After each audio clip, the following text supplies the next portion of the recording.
Deputy CM Pawan Kalyan seize the ship అని ఈ ward ఇప్పుడు సోషల్ మీడియా మొత్తాన్ని కూడా షేక్ చేస్తుంది. అయితే ఈ వార్డు ఏదైతే కాకినాడ షిప్ కి సంబంధించి రేషన్ బియ్యం అక్రమ రవాణాకు సంబంధించి ఆయన మాట్లాడిండో, అయితే ఈ వార్డ్స్ అన్నింటినీ కూడా కొంతమంది పాజిటివ్ గా తీసుకుంటున్నారు, కొంతమంది నెగిటివ్ గా తీసుకుంటున్నారు. మీ అభిప్రాయం ఏమనుకుంటున్నారు? అంటే ఓవరాల్ గా చూసుకుంటే ఆయన ఢిల్లీ పర్యటన నుంచి వచ్చిన తర్వాత ఎయిర్పోర్ట్ నుంచి ఆయన ప్రైవేట్ కాన్వేలో ఇక్కడ వరకు వచ్చి తర్వాత షిప్ లోను ఆయన అక్కడ వచ్చి అక్కడ అంతా చూసుకోవడం జరిగింది. అండ్ ఈ షిప్ ఏదైతుందో కొంచెం దూరంలో ఉంటే అక్కడ వరకు ఇంకో చిన్న షిప్ లో వెళ్ళి మాట్లాడారు అక్కడ ఉన్న అధికారులతోని. అయితే నిన్న మధ్యాహ్నం నుంచి మనకి న్యూస్ చాలా వైరల్ అవుతుంది. అయితే రీసెంట్ టైమ్స్ లలో నాదెండ్ల మనోహర్ కి సంబంధించి ఆయన అయితే ప్రతి ఏరియాలో ఇక్కడ ఫుడ్ విషయంలో తనకి అంటే అక్రమాలు ఎక్కడ జరుగుతున్నాయి, లేకపోతే ఫుడ్ అనేది సరిగ్గా వస్తుందా లేదా, అందులో ఏమైనా నిల్వలు ఉన్నాయా, ఉంటే అవి ఎక్కడ ఇట్లా అన్ని కూడా చెక్ చేస్తున్నారు. అండ్ ఎక్కడెక్కడ సీజ్ చేసిన బియ్యం ఉన్నాయి వాటిని కూడా ఎందుకు ఉంచుకుంటున్నారు, ఇట్లా చాలా విషయాలపైన ఆయన మాట్లాడుతున్నారు. దానికి సంబంధించి ఆయన చేయాల్సిన పనులు ఆయన చేస్తున్నారు. కానీ ఏదైనా ఒక బాగా పెద్దది వచ్చింది అనుకో డైరెక్ట్ ఆయన డెసిషన్ తీసుకోలేడు. బికాస్ చాలా టన్నులకు సంబంధించి 640 టన్నులు అంటే చిన్న విషయం కాదు కదా. ఆబ్వియస్లీ రేషన్ బియ్యం గవర్నమెంట్ కి ఇవ్వాల్సింది, గవర్నమెంట్ ప్రజలకు ఇవ్వాల్సింది. దాన్ని ఇట్లా అక్రమంగా రవాణా సౌత్ ఆఫ్రికాకి చేస్తున్నారంట. ఇది ఇంపోర్ట్ అండ్ ఎక్స్పోర్ట్ పరంగా బిజినెస్ జరుగుతూ ఉంటాయి. కానీ ఈసారి పట్టుబడ్డారు. ఈ మధ్య కాలంలో ఎక్కువగా అక్కడ కూడా ఎక్కువ అంటే ఈ మధ్య కాలంలో ఎట్లా అంటే సరే వీడు వస్తున్నాడు కదా, వీడి నమ్మకం ఉంది వదిలేసి ఇట్లుండేది. కానీ ఇప్పుడు అట్లా కాకుండా ప్రతి ఒక్క దాన్ని కూడా చెక్ చేస్తున్నారు. ఎందుకంటే అవినీతిని మనము అరికట్టాలనే ఒక ముఖ్య ఉద్దేశంతో. అంటే అదే కదా ప్రాబ్లం. అంటే చెక్ చేసిన తర్వాత కూడా వీళ్ళు మరి ఎట్లా లోపలికి తీసుకొచ్చారు అనేది ఇప్పటికీ అర్థం కొనేసి ఉంటారు డబ్బులతో.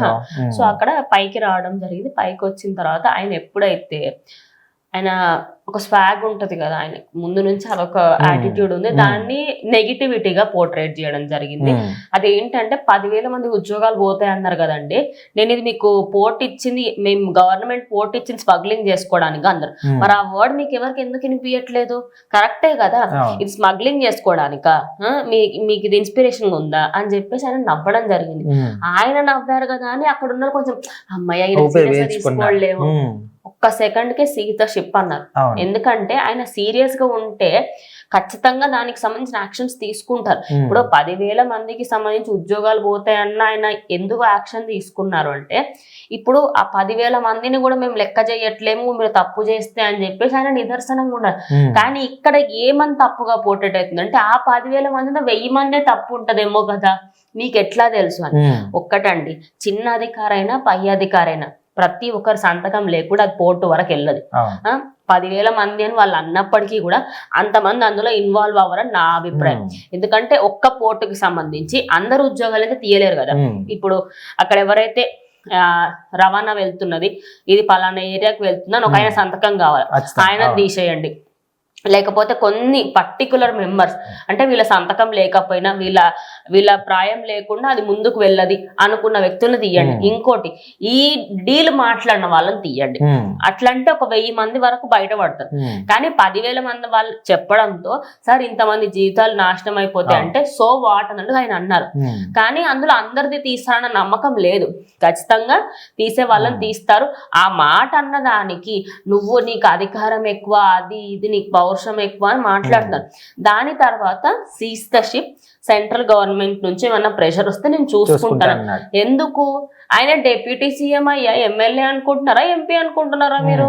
నాకు అర్థమైతే లేదు. చాలా మంది అసలు నెగిటివ్ గా మాట్లాడుతున్నారు. అంటే అది నెగిటివ్ ఎందుకైందంటే, ఓకే మీరు పట్టుకున్నారు, వాళ్ళతో మాట్లాడారు, అంతా ఓకే. కాకపోతే ఎక్కడైతే మీరు వాళ్ళు చెప్పారు 10,000 మంది ఉద్యోగాలు పోతాయి సార్ అన్నప్పుడు, అయితే ఆయన ఏమన్నాడంటే పోతే అంటే సో వాట్ అన్నట్టుగా మాట్లాడిండు కదా.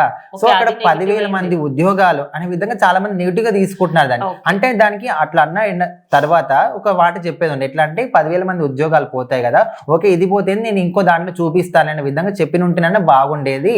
అండ్ అది కూడా చెప్పడం ఒక రకంగా చెప్పాడు. అందుకోసమని అంటే సినిమాలో ఏ విధంగా యాటిట్యూడ్ చూపిస్తారో అట్లా చెప్పాడు, అందుకోసమని నెగిటివ్ అవుతుందని కొంతమంది అయితే అనుకుంటున్నారు. యాక్సెప్ట్ చేస్తా.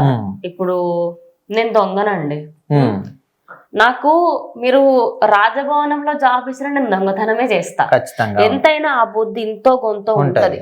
ఇప్పుడు వీళ్ళకి అక్రమంగా రవాణా ఇన్ని సంవత్సరాలుగా అలవాటైన వాళ్ళకి మీరు ఆఖరికి గవర్నమెంట్ లో సచివాలయంలో జాబ్ ఇచ్చినా కూడా ఆడికెళ్ళి ఏమైనా దొబ్బుకెళ్ళి వేరే వాళ్ళకి ఇచ్చేస్తారు. ఎవరైనా గ్యారంటీ మీరు ఇస్తారా? ఇవ్వలేరు కదా. ఎవరైనా కూడా ఒక పనికి అలవాటు అయ్యారు అంటే దాన్ని ఖచ్చితంగా వాడు అడ్డదారుల్లోనైనా చేస్తాడు, దొడ్డుదారుల్లోనైనా చేస్తాడు. ఇది కామన్. ఆయన అన్న దాంట్లో ఆయన దాని తర్వాత ఇందులో మెయిన్ క్యాండిడేట్స్ నేను పక్కా తీసేస్తాను అండ్ మిగతా వాళ్ళకి వార్నింగ్ ఇచ్చి వదిలేస్తాను అన్న అయిపోవు. ఇంకోటి ఆయన సెంట్రల్ గవర్నమెంట్ నుంచి ప్రెషర్ వచ్చినా నేను యాక్సెప్ట్ చేస్తాను కూడా చాలా మందికి నెగిటివ్. అంటే నువ్వు కేంద్రం అండ చూసుకొని ఇట్లా చేస్తున్నావా, అలాంటి కేంద్రాలు మంచి ఇంపార్టెంట్ ఇస్తున్నారు కాబట్టి వాళ్ళంటూ చూసుకొని నువ్వు ఎంత ఏం చేసినా కూడా అడిగే వాళ్ళు లేరన్నా, సో ఇట్లా కూడా అనుకుంటున్నారు. కానీ ఏంటంటే ఖచ్చితంగా ఇప్పుడు 10,000 మంది ఉద్యోగాలు అంటే మామూలు మాట కాదు. ఖచ్చితంగా ఈయన మీద నెగిటివ్ గానే వస్తుంది అంతా కూడా. అందరు కలిసికట్టుగా ధర్నా చేయడం కానీ ర్యాలీ చేయడం కానీ చేస్తే ఈయన కూడా ఏం చేయలేనప్పుడు ఖచ్చితంగా ప్రజల మాట తలొంచాల్సిందే. సో ఆయన చెప్పిన మాట ఒక మాట అయితే చెప్పేశాడు, కానీ అందులో ఎంత మాత్రం ఇప్పుడు మనమే దాన్ని పోర్ట్రేట్ చేయాలి. ఎట్లా అంటే చెప్పిన మాట ప్రకారం 10,000 మంది ఉద్యోగాలు ఎవరు తీయరు. ఆ రైట్ పవన్ కళ్యాణ్ కాదు, సీఎం కి ఎవరు కూడా ఉండదు. వాళ్ళు కష్టపడి ఉద్యోగాలు సంపాదించుకుంటారు కదా. అందులో ఎవరిది తీయాలి, అదే మెయిన్ పాయింట్ ఎక్కడ ఉంది, ఎవరు ఇందులో తప్పు చేశారు, దీని వెనకాల ఎవరున్నారు, ఎవరుండి చేపించారు, అక్కడ ఏ పర్సన్ తోని ఇది లోపలికి వెళ్ళిన సరుకు. సో ఈ వ్యక్తులను మాత్రం ఖచ్చితంగా తెలుసుకొని తీసేస్తారు. ఆయన పోర్ట్ ని సీజ్ చేయమని చెప్పాలి, ఓన్లీ షిప్ ని సీజ్ చేయమని చెప్పారు. ఏదో పెద్ద మొత్తం పోర్టునే సీజ్ చేయండి అందరు తప్పు చేసినట్టు ఆయన చెప్పట్లేదు. ఒక షిప్ కి సంబంధించి అందులో 640 టన్నుల బియ్యం ఇతర దేశాలకు వెళ్తున్న దాన్ని ఆపి దాన్ని సీజ్ చేయండి, ఈ బియ్యం మళ్ళీ బయట వాడడానికి కూడా లేదు, మళ్ళీ దీన్ని గవర్నమెంట్ ఆధీనంలోకి తీసుకున్న తర్వాత ఈ రేషన్ బియ్యంగా బయటకి ఇస్తామని కూడా దాని నిదర్శనం. సో ఓవరాల్ గా ఆయన ఏదో యాటిట్యూడ్ తో చెప్పడం ఇదంతా కాదు, ఆయనకు అది ఉంది, ఆయన నైజం. అది చెప్పిన దాన్ని కరెక్ట్ గా మనం అర్థం చేసుకుంటే అందులో తప్పైతే కనిపించదు. 10,000 మంది ఉద్యోగాలు అయితే అసలుకే పోవు, అది మాత్రం గ్యారంటీ. అందులో పెద్ద తలకాయలు ఏవైతున్నాయి అండ్ ఈ షిప్ లో ఎవరెవరైతే కావాలంటే తెలిసి కూడా ఆ షిప్ ని తీసుకెళ్తారు కదా వాళ్ళని అరెస్ట్ చేస్తారు. ఈ ఇష్యూ గురించి పవన్ కళ్యాణ్ చెప్పిన ఈ వాట్స్ గురించి మీరేమనుకుంటున్నారు, మీ అభిప్రాయం కామెంట్ చేయండి.